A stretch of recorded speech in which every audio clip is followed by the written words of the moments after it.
Sejamos todos bem-vindos ao canal Aprendendo com a Doutrina Espírita. Meu nome é Ana Paula e no vídeo de hoje eu vou encerrar o título dos seres orgânicos e inorgânicos com a leitura e comentário da pergunta 65 a 67. Vamos lá?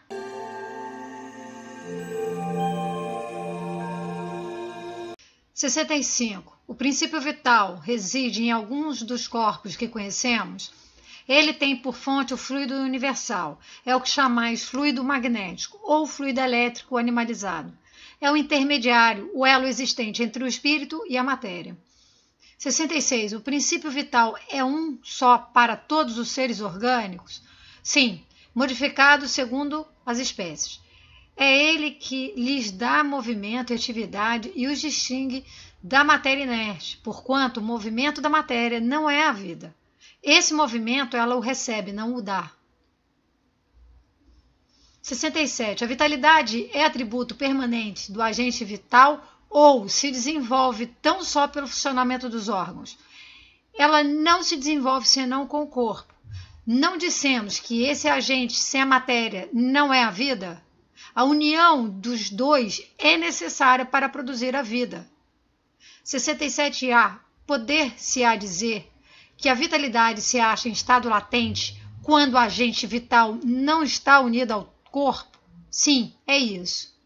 O conjunto dos órgãos constitui uma espécie de mecanismo que recebe impulsão da atividade íntima ou princípio vital que entre eles existe. Ao mesmo tempo que o agente vital dá impulsão aos órgãos, a ação destes entretém e desenvolve a atividade daquele agente, quase como sucede com o atrito que desenvolve o calor. Vamos aos comentários? Antes de começar o comentário da pergunta 65 e 67, eu vou lembrar um pouco o vídeo passado. Seres inorgânicos e seres orgânicos. Qual é a semelhança? Matéria. Matéria que pode ser pesada, medida, percebida, que é inerte, não tem movimento próprio. E qual é a diferença? Nos seres orgânicos, a matéria ela é animalizada. Resposta da 61. E quem dá causa a essa animalização da matéria? Princípio vital. Resposta da 62. A animalização da matéria ocorre da união da matéria com o princípio vital. E o que é o princípio vital?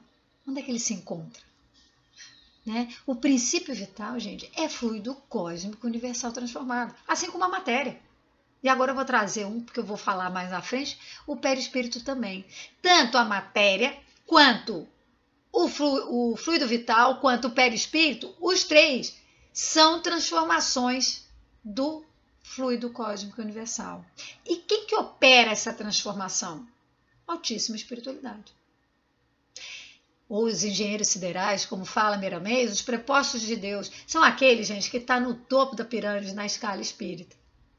Tá? Eles sim têm condição de saber o que é necessário, do que é preciso, de como fazer. São eles que trabalham nessa transformação. E onde é que tá o fluido vital? Espalhado no universo.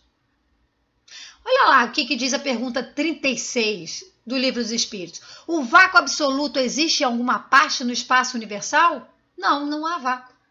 O que te parece vazio está ocupado por matéria que te escapa aos sentidos e aos instrumentos. Olha aí, gente. Não há vácuo no universo. Ele está permeado por fluido cósmico universal, por fluido vital. Isso só que escapa aos nossos sentidos, mas não escapa aos sentidos da altíssima espiritualidade. Percebem? Então, a origem é onde ele está? No universo. Só que aí vem a pergunta 65 e diz para a gente o seguinte: o princípio vital reside em alguns dos corpos que conhecemos? Ele tem por fonte o fluido universal, é o que chamais fluido magnético ou fluido elétrico animalizado. É o intermediário, o elo existente entre o espírito e a matéria. Então, onde é que ele reside? Ele está no universo e depois ele reside aonde? Nos seres orgânicos. Está presente tanto nos vegetais, quanto nos animais, como nos hominais, em nós. O fluido vital tudo é fluido vital, nos orgânicos, está presente em todos, mas ele é de acordo com cada espécie. Mais uma vez, relembrando a evolução que ocorre de um reino para o outro, e em todos os sentidos. Certo, gente? É o mesmo, só que com suas peculiaridades. E, mais uma vez, quem opera isso é a altíssima espiritualidade. Tá? Então, o que acontece? Aí ele fala lá, é o intermediário, o elo existente entre o espírito e a matéria. Opa, peraí. Quem é que é elo entre espírito e matéria? Que em vídeos passados eu já falei, né? E que fala que, né, nós somos formados do quê? Alma, perispírito e corpo. E aí aqui ele está falando que é onde o princípio vital reside. Gente, cuidado para não confundir princípio vital com perispírito. Vamos lá ver? Olha só, eu tenho a alma, tá? Que é o espírito encarnado, pergunta 134, eu tenho o perispírito. E aí, o perispírito ele é revestido de uma coisa chamada duplo etérico. E depois nós temos o corpo. Vou me socorrer lá no livro Nos Domínios da Mediunidade, tá? De André Luiz, psicografado por Chico Xavier. Olha só o que ele diz. Duplo etérico. A princípio, o seu perispírito ou corpo astral estava revestido com os eflúvios vitais que asseguram o equilíbrio entre a alma e o corpo de carne, conhecidos aqueles em seu conjunto como sendo o duplo etérico, formado por emanações neuropsíquicas que pertencem ao campo fisiológico e que, por isso mesmo, não consegue maior afastamento da organização terrestre, destinando-se à desintegração tanto quanto ocorre ao instrumento carnal, por ocasião da morte renovadora. Gente, vamos lá. Nós temos a alma, temos o perispírito, o duplo etérico revestindo o perispírito e nós temos o corpo. Por aqui eu ouso dizer que a sede do princípio vital é no duplo etérico, que é ele que vai o quê? Dar movimento à matéria. Eu tenho os órgãos em pleno funcionamento e eu tenho um princípio vital, né? E temos um corpo assimilando, absorvendo princípio vital. Por ocasião do nosso desencarne, o que vai acontecer?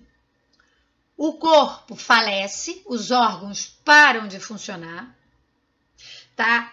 O princípio vital, como não tem um corpo, né, onde atuar, ele volta para a massa. O duplo etérico desintegra e o espírito, agora o espírito, juntamente com o perispírito, volta para a pátria espiritual. Você está querendo dizer que o princípio vital volta para a massa? Sim, vou adiantar a leitura já da semana que vem. Pergunta 70. Olha só o que diz a resposta da pergunta 70. Que é feito da matéria do princípio vital dos seres orgânicos quando estes morrem? A matéria inerte se decompõe e vai formar novos organismos. O princípio vital volta à massa, de onde saiu. Certo? Então, o corpo decompõe, assim como o duplo etérico, o princípio vital volta para a massa e o espírito e o perispírito vão para a pátria espiritual. Percebam? Gente, os órgãos, não é o espírito que causa, é importante falar isso, não é o espírito que causa a morte dos órgãos. É o falecimento dos órgãos que provoca o que é a saída do espírito.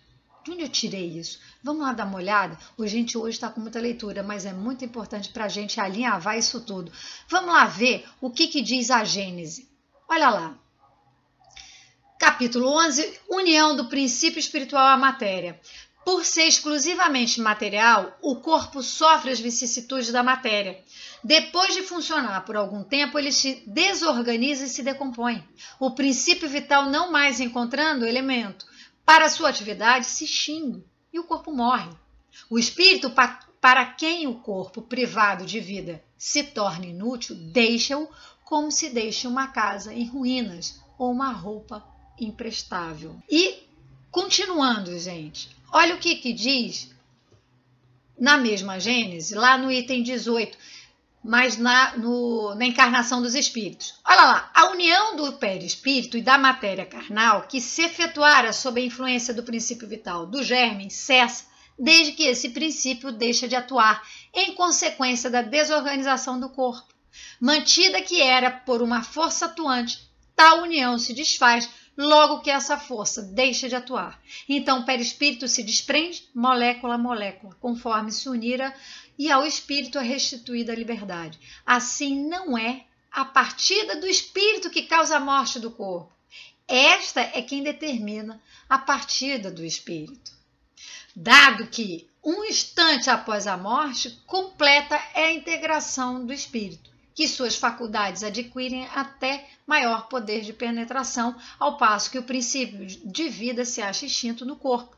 Provado, evidentemente, fica que são distintos o princípio vital e o princípio espiritual. Provada a distinção entre princípio vital e princípio espiritual, vou trazer mais um princípio material. Princípio material é uma coisa, o vital é outra, o espiritual é outra.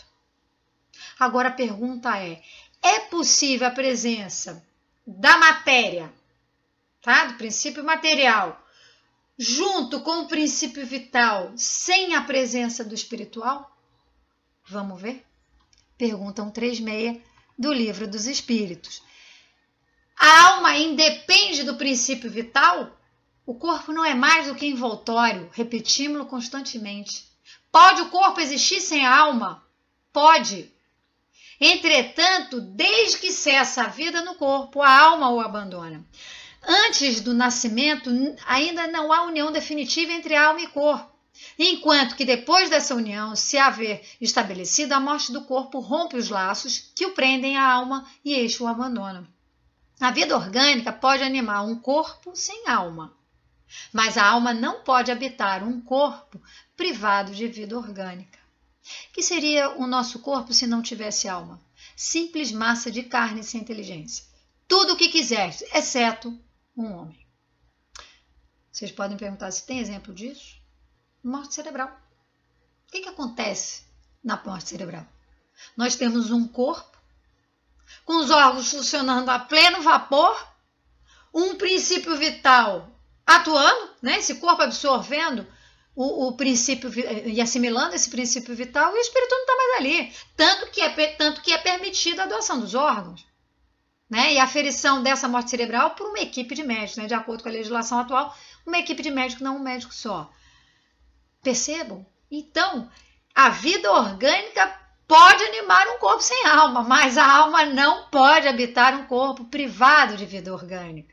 E lembrando, gente, que aqui eu falei, né, eu voltei mais para o reino hominal, mas lembrando que seres orgânicos, né, a presença do princípio vital está presente nos seres orgânicos, ou seja, vegetal, animal e hominal, certo? E cada um com as suas características. É possível sim a gente ter vida e não ter inteligência, que é o caso das plantas.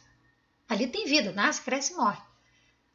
Né? E aí depois a gente já tem a inteligência instintiva e chega no reino nominal com a inteligência instintiva mais inteligência, né?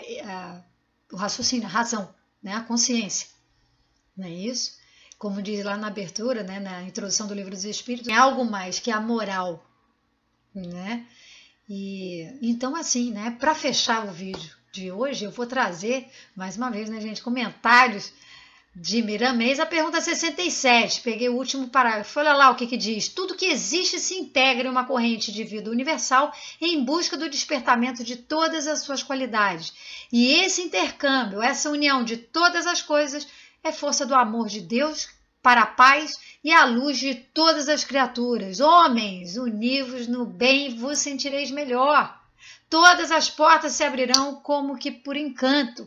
Eis aí Deus e Cristo a vos ofertarem os caminhos para que possais compreender as leis que governam e assistem a todos.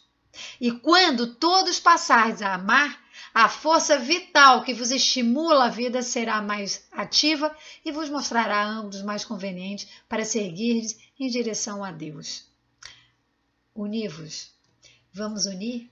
Que é a união que faz a força. Nossa união vai trazer o quê? O conhecimento. A gente vai ampliar, a gente vai caminhar no sentido de descobrir esses mistérios divinos. Certo? Que aí ele fala aqui, né? Todas as portas se abrirão como que por encanto. Para isso é necessário a união. Então vamos embora. Homens, univos no bem e nós sentiremos melhor. Com isso, eu peço a Deus que nos inspire, né? Com muito amor, com muita harmonia, alegria, fraternidade, que a gente tire, né? Desperte isso na gente, coloque isso para fora, que com todos esses sentimentos, certamente a união vai ser promovida, né? Porque esses sentimentos unem, não é isso? Então, eu encerro esse vídeo, aguardo vocês no próximo, certo? E que Deus nos proteja, nos guarde, ilumine hoje e sempre, não só a nós encarnados, como a todos os encarnados. Que assim seja, graças a Deus.